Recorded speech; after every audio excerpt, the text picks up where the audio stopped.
Hi there, I'm going to talk to you about duty of care for your Anton range of analysers. I'm going to talk about Sprint eVo today, but equally all of this will apply to your V range if you've got one of those as well.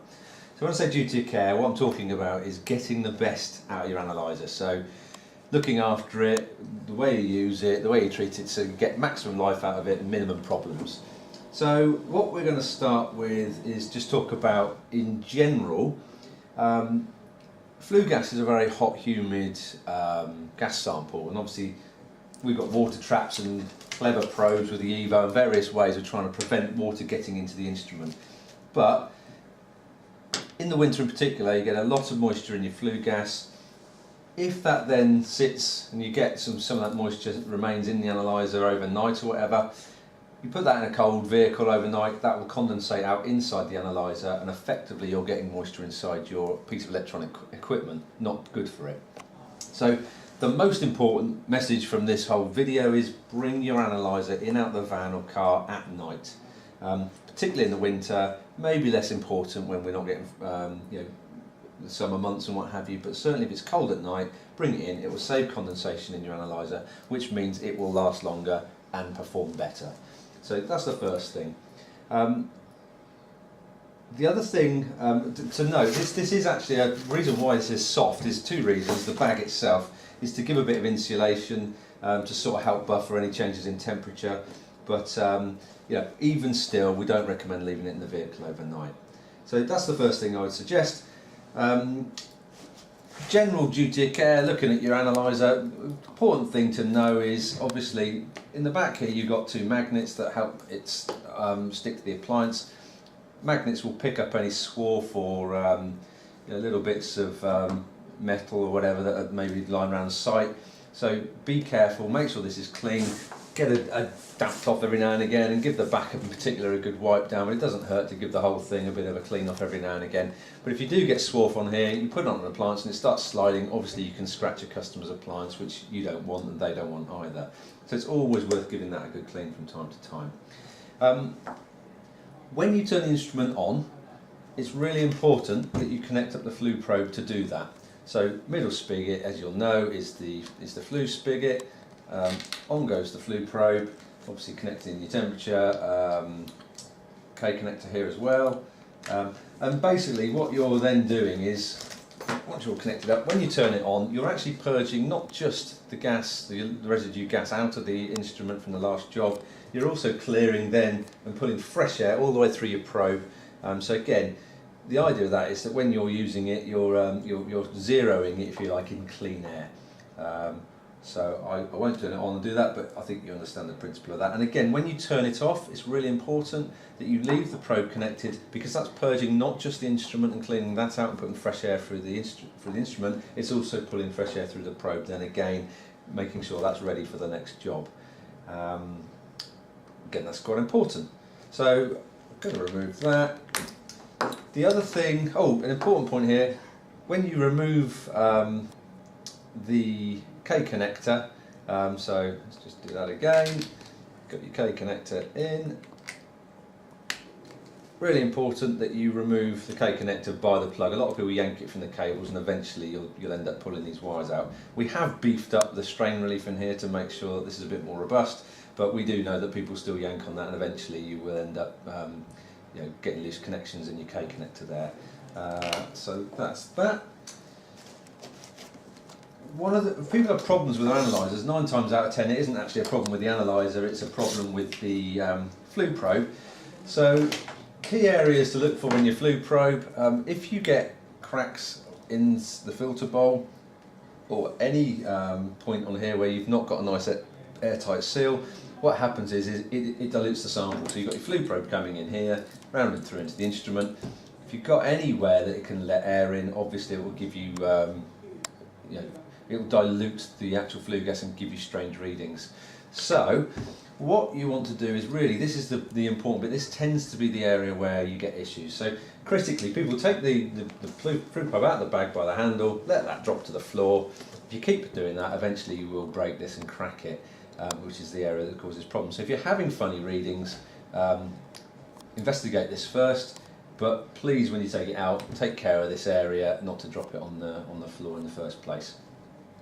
The way we check the integrity of this flue probe, if you're ever unsure of it, is what you can do is put your thumb over this end of the flue probe, put your mouth over this end, ensure you cover the area which has got your thermocouple in there so that you're actually getting an airtight seal over it, and then blow as hard as you can.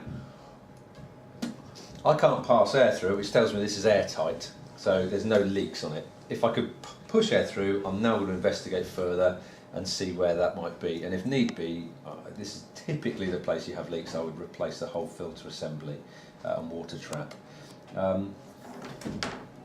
The other thing you can do is that often a problem is caused when people have let it fill up with water. You get a lot of moisture in here, it can affect the readings and what have you. Next thing you can do is, now this time, put this end of the probe to your ear, put this end of the probe in your mouth again and blow. Now I can hear there's air coming through that. I can hear that it's nice and clear, there's no gurgling, so I know there's not moisture in it. If there is moisture in it, you can leave it on a radiator overnight, and that generally sorts out any issues with moisture in your flue probe. Something else you want to check regularly, there's a bayonet fitting. This all comes apart for ease of cleaning and changing the filter. So you've got two halves here. This half of the filter housing, sorry, this half of the assembly here is the actual filter housing. So this is effectively a paper filter. This one's nice and clean and dry because it's a new instrument, but check yours. They get dirty from the inside out, so make sure that's not all sooted up. If it is, replace it. If it's very damp or wet, again, replace it. You do get a spare one with the kit, but more are available from your local merchants. The other half of this assembly is the water trap, which is where condensate and moisture from the flue sample will collect. Easy way to get this out is to use your temperature clamps, pull on there, and it's got the added benefit if you don't lose your O-ring because it can't come off. Once you've done that, it's really important you keep an eye on this when you're using it and keep it dry. If it does get any moisture in it, you can get this, so get a cloth, clean it all out, make sure it's nice and dry, and that's going to really help prevent pulling moisture into your analyzer, which can cause a lot of damage. So again, we'll pop that back in once you've cleaned it out. The two spigots on here go facing one another, so you've got a spigot inside, a spigot there, they go facing one another like that.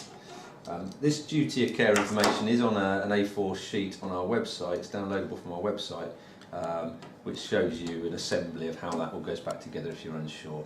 But the O-ring sits on top of the disc there, and then the bayonet goes back together. Make sure that's fully sealed, and then you can do those tests again to check the probe integrity to make sure it's not leaking after you've done that.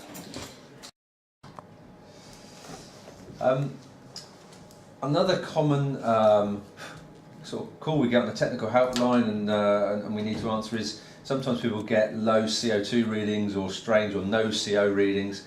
What that is normally, if it's not the issue we've already discussed with sort of a dilution of the sample from a crack in your probe assembly, is moisture inside the instrument, and again that can manifest itself as a gurgling sounds and other things. What happens is, if you don't keep an eye on this, and it's really important when you're using it that you keep an eye. We've got a maximum fill line on here. Don't leave it till it starts filling up and gets near that maximum. Any signs of moisture in here, clean it out as I've already shown you, empty it. That is a worst case scenario. Once it goes above that, you do start sucking water into the instrument. So it's really important, and we basically we leave this in line so when it's on the boiler, it's nice and visible, you can see it. You don't want that out of the way and hidden. You want to be able to keep an eye on it. Check it, empty it if it starts getting full in the way I've already shown you. If you do happen to get moisture in here, whether it be through leaving it in a van overnight or by sucking it in and not perhaps keeping an eye on that as well as you should, it can effectively block the sensors. It stops the gas getting to the sensors. So a simple solution is stick it on a radiator or a shelf above a radiator, give it an hour or so to sort of all dry out, and then try it again, and you might find that that solves the problem that you're seeing in terms of low CO and oxygen, well, whatever readings you might be seeing. Always worth looking at your flue probe and then drying this out before you sort of send it back to us, because it's often that one of those two things, and it's easily resolved without you having the aggravation of sending it in to us. If after you've done all that you're still getting strange readings, give us a call and we'll talk it through with you. Okay, now I'm going to talk about the printer. The printer, the main thing is about charging it. So the charger you get with your kit will charge the analyzer and the printer. It's the same charger for both. We do an in-car charger that a lot of people find very handy for topping up either or between jobs, particularly if you use the gas escape probe, which is obviously quite a high power consuming probe there. So it does use the battery life up a bit more quickly than perhaps using it in normal mode, but yeah, there's various options to charge it. What I will say is, when you get the kit for the first time and this is all new, always give the batteries a really good first charge.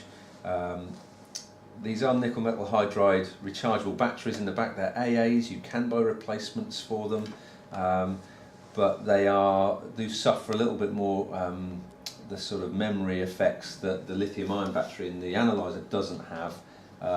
You can be like a mobile phone, charge that as often as you like. This does tend to prefer a full charge, full discharge, to get the maximum life out of it. They are easily replaced, and they're relatively inexpensive, but if you want the best out of this, then give it a good 12 to 16 hours charge first time, and obviously try and maximise that full charge discharge sort of process each time you're using it. When you do plug it in, here's a cable. This one needs a bit of a charge, so you plug it in. There's about a 10-second delay. If it needs charging, it will flash. If it's fully charged, it won't flash. So that's a bit confusing, which is why I'm saying it here, but that's the flashing away. That means it does need to take a charge. So I would then leave that on until it's fully charged. If that didn't come on, it means it's fully charged. So hopefully that explains a little bit of confusion that's often out there. That is it. Do all those things and your kit that you've invested in will look after you, and it will last longer and work better. So yeah, thanks for your time.